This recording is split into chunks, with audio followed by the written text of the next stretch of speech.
Salut à tous, c'est l'autre Nico. Aujourd'hui, c'est moi qui vous fais le récap de la semaine. Nico est en vacances, des vacances bien méritées. Du coup, on va parler aujourd'hui de la boîte Armageddon. Elle est bien partie, il en reste encore un petit peu. On va parler des précommandes de la semaine prochaine qui arrivent. On va parler aussi des secondaires, les nouveaux secondaires qu'on a dans la boîte donc de V11. Et puis après, je terminerai sur des petits trucs que moi j'ai peints il y a bien longtemps déjà, mais pour vous montrer un peu ce que je fais en tout. Voilà. Pour commencer rapidement, samedi c'était la préco de la V11. La boîte Armageddon, je sais que sur MyHobby Place, moi quand je me suis connecté, il y avait une file d'attente de 3600 personnes, donc ça avait l'air un truc de fou. Le français sur MyHobby Place a l'air d'être en rupture, mais il reste encore les boîtes anglaises. Elle sort à 192 balles je crois, donc c'est vraiment une affaire parce que si vous comptez en fait le prix de ce que va être les boîtes à l'intérieur de chaque figurine, vous en avez pour plus de 200 balles presque par faction. Donc ça vaut le coup. Si vous jouez ou Space Wolf, ou Space Marine pardon, ou Orc, ça vaut vraiment le coup de le prendre, voire de le prendre avec un pote. À ce moment-là, vous vous filez ou une figurine ou deux. Ensuite, il y a aussi sur Games, vous pouvez encore l'avoir en français. Par contre, c'est plus cher. Hein, voilà. Donc, moi, je vous conseille MyHobby Place, évidemment. Et vous mettez que vous le prenez depuis la chaîne de nous. Comme ça nous reverse une petite commission. Et tout le monde est content. On va parler des précos, du coup, qui vont arriver pour la semaine prochaine. Donc, c'est pas fini, la V11. On a le bouquin de règles qui va sortir tout seul. Donc c'est un bouquin de règles version un peu ultramarine cette fois, au lieu que ce soit un bout d'angel dessus. Ils sont contents, ils nous ont fait un voilà. Ça restera un petit bouquin souple.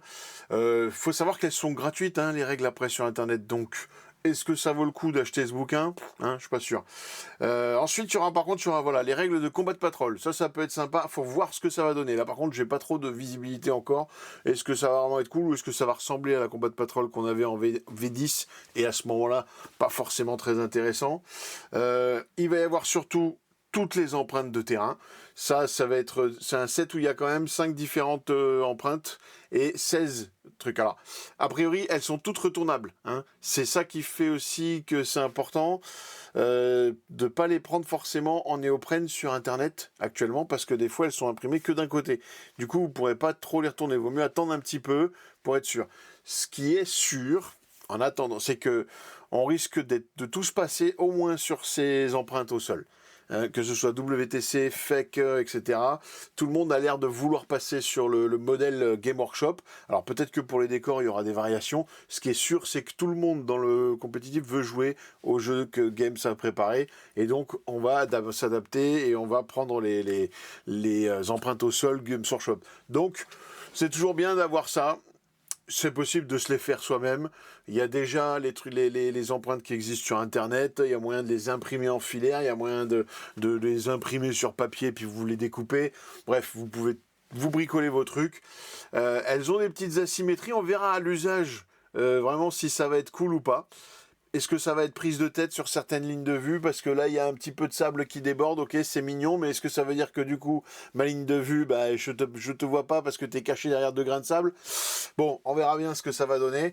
En tout cas, la diversité, les formes, moi je les trouve plutôt cool et ça peut apporter vraiment des layouts bien différents, bien distincts et qui vont être en plus associés dans le monde compétitif hein, à des couplements d'archétypes. Hein. Donc c'est ça qui va être très intéressant. Après vous, si vous voulez jouer en narratif, si vous voulez jouer, vous pouvez très bien utiliser les empreintes au sol de la V10 et ça marchera très bien aussi. Hein.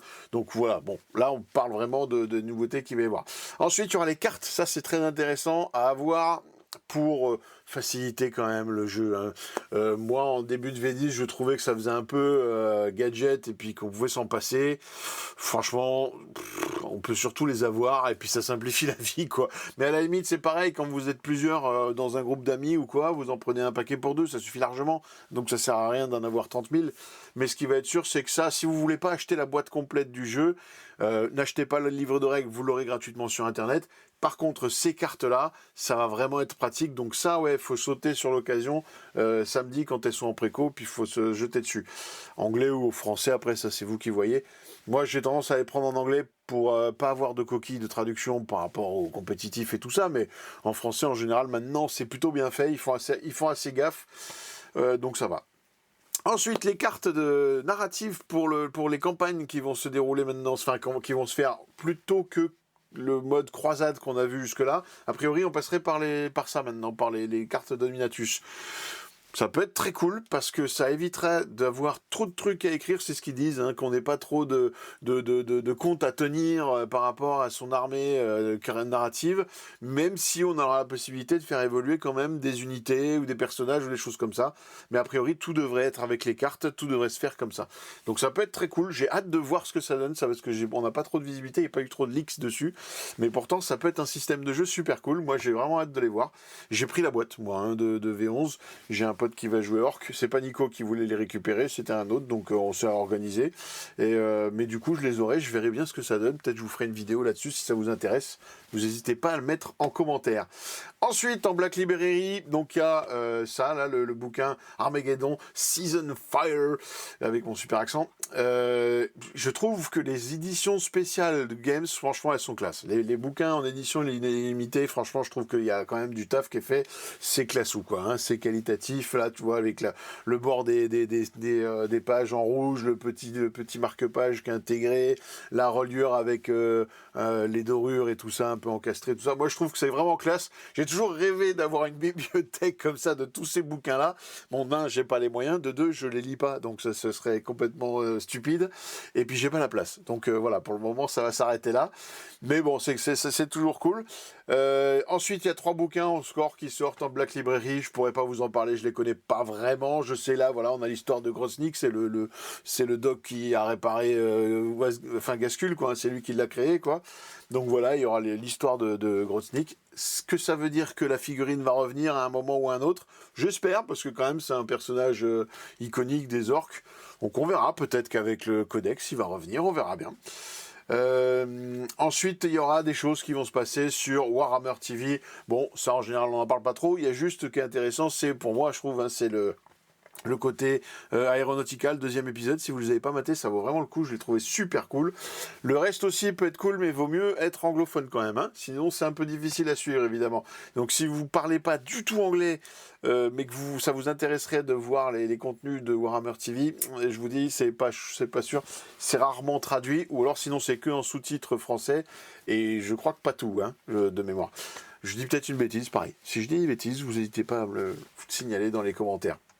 Pour les missions secondaires, alors rapidement, je vous ai fait un petit récap de tout ce qu'on avait en fait dessus. On a donc 18 missions secondaires, hein, dans la V11. Globalement, c'est un peu le même principe que pour la V10, de ce qu'on avait en V10. Il y a des trucs qui sont intéressants parce que, en vrai, elles vont dépendre de si on le termine au tour de l'adversaire ou pas. Donc ça peut être plus difficile, plus délicat. On va voir ça tout de suite. Alors déjà, on a par exemple, bacon, balise. Alors on peut transformer ça par ça. Il suffit d'avoir en fait une unité qui va être, qu'on va définir en tant que balise et qui va être soit en dehors de notre zone de déploiement, soit même dans le territoire ennemi. Ça, c'est une nouvelle notion qu'on voit dans les secondaires. Ce qui c'est en gros, c'est dans la moitié de table adverse. Et sur les cartes de déploiement, vous avez clairement défini la moitié de table, parce que quand on a un déploiement en escalier, la moitié de table elle est un peu en diagonale et c'est pas forcément évident, mais c'est marqué sur la carte exactement comment on peut la voir. Donc voilà, ça veut dire que soit vous arrivez fin de tour adverse, vous l'avez en dehors de votre zone de déploiement et vous faites 3 points, soit vous l'avez carrément en dehors, enfin dans le territoire adverse, et là vous faites 5 points. Donc c'est à vous après de jauger comment vous voulez marquer, c'est ça qui est plutôt cool. Outflank ensuite, c'est pareil, c'est un peu les bords de table qu'on avait avant, sauf que c'est un peu plus complexe parce que maintenant il faut le faire en dehors de son territoire, donc dans le territoire adverse. Une unité à 6 pouces d'un bord, c'est 3 points, 2 unités de chaque côté, hein, ça vous fait 5 points. Voilà, tout simplement. Display of mode, c'est une démonstration de puissance, c'est le même un peu que ce qu'on a aujourd'hui, sauf que ça va être 2 points seulement si vous le marquez quand c'est votre tour, et 5 points si vous le marquez quand c'est le tour de l'adversaire. Et là où c'est plus cool, parce que c'est pas forcément évident d'avoir plus d'unités à la fin du tour de l'adversaire, il a passé son tour de létalité sur vous, ça peut tout changer. Ensuite, pillage, plunder, donc ça c'est une action simple à faire sur un bâtiment, on connaît, c'est pas chez vous évidemment parce que ce serait trop facile, mais vous faites 5 points à la fin du tour si l'action elle a été effectuée. Ensuite, Overwhelming Force, c'est un peu le même principe qu'avant, vous tuez un truc sur un ennemi, un truc ennemi sur un objectif, 3 points, vous en tuez 2, 5 points. No Prisoner, vous tuez un truc tout court, 2 points, et 2 points par truc que vous tuez, vous arrivez jusqu'à 5 points. Forward position, c'est par contre c'est un nouveau truc, position avancée là. Soit vous gagnez 5 points parce que vous tenez l'objet ennemi, donc celui de chez lui dans sa maison, soit les deux objets d'expansion. Donc voilà, ça peut être plus ou moins facile à faire. Mais bon, c'est un peu comme celui qui vient après, le Secure No Man's Land, qu'on connaît très bien. Il vous faut un ou plusieurs objectifs dans le No Man's Land, en fonction de combien vous avez gagné plus ou moins.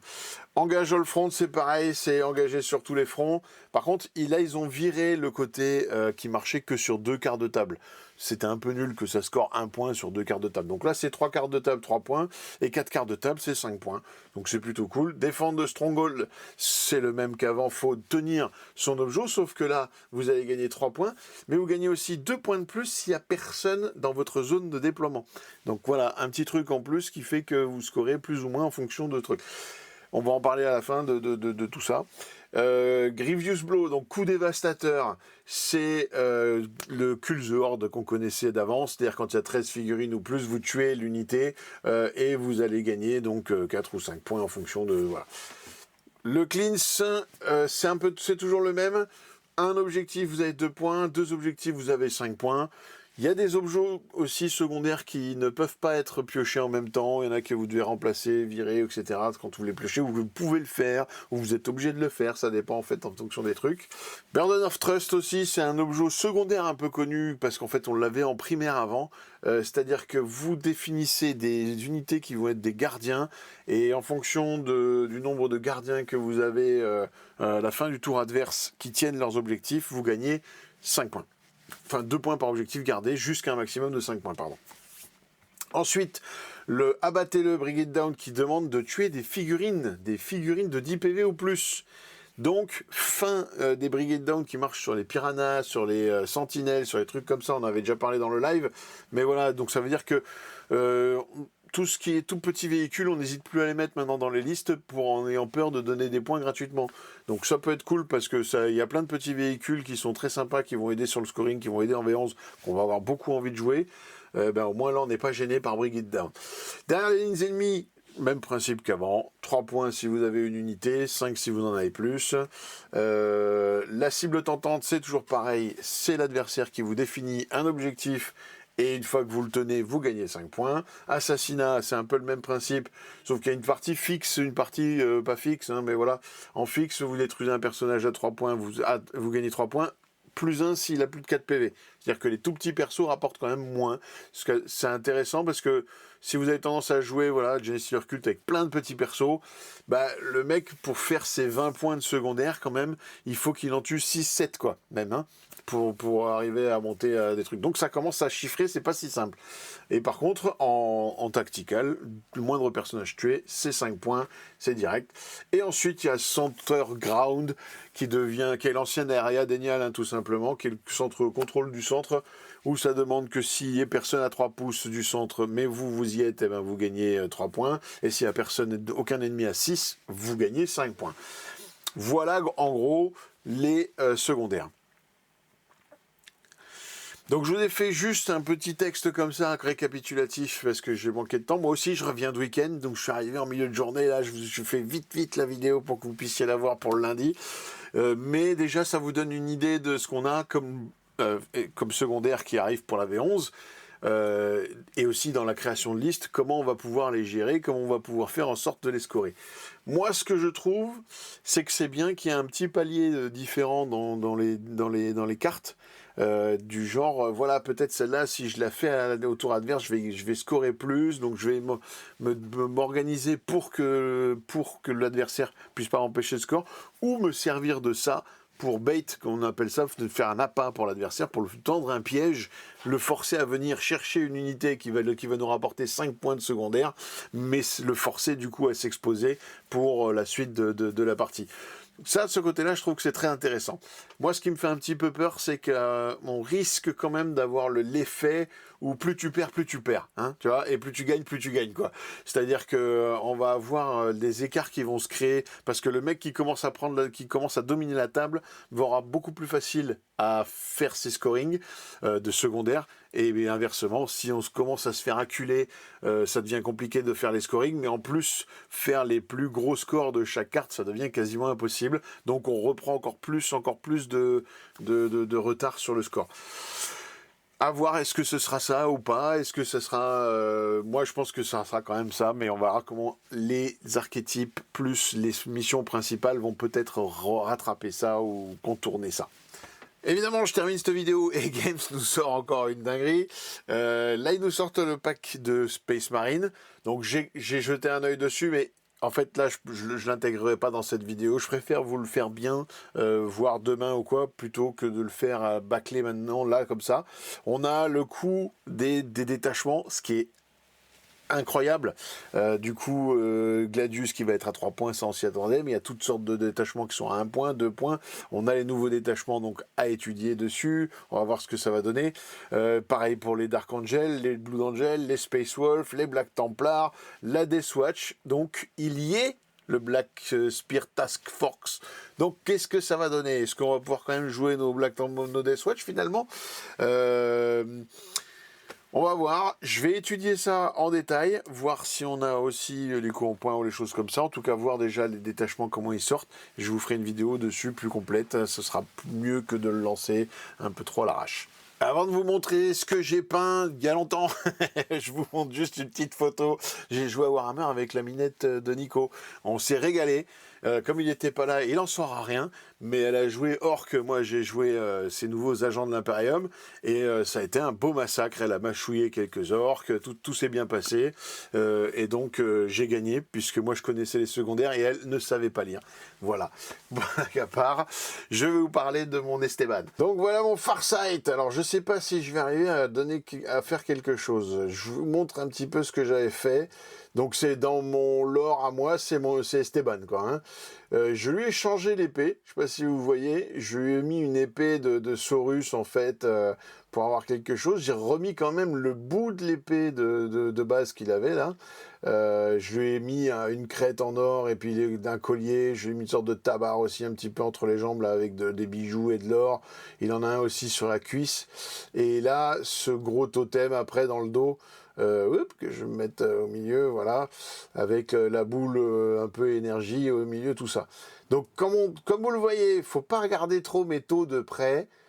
C'est pas, moi je suis pas un gros spécialiste de la peinture, mais je m'éclate à faire des petites conversions ou des petits trucs comme ça. Là en plus j'ai mis des petites fougères après, de l'herbe au sol, comme ça reste un petit peu dans le thème de ma jungle et tout ça, parce qu'il y a un côté un petit peu Amazon aussi, Inca, Amazon, tout ça, bon. Voilà ce que ça donne. Et donc j'ai récemment terminé aussi les 2 twins, hein, j'avais fait pour ma Ligue 2.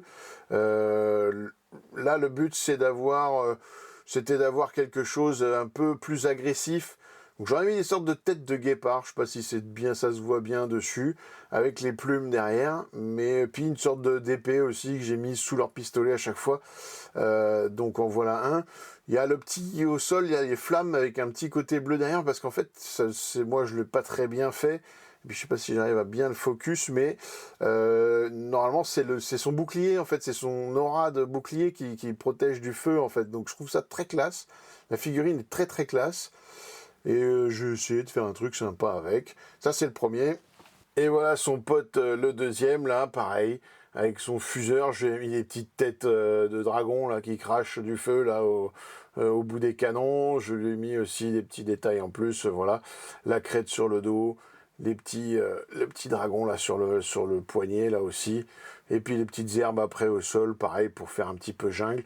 Voilà, je les trouve vraiment super cool ces 2 figurines. Elles sont vraiment classe.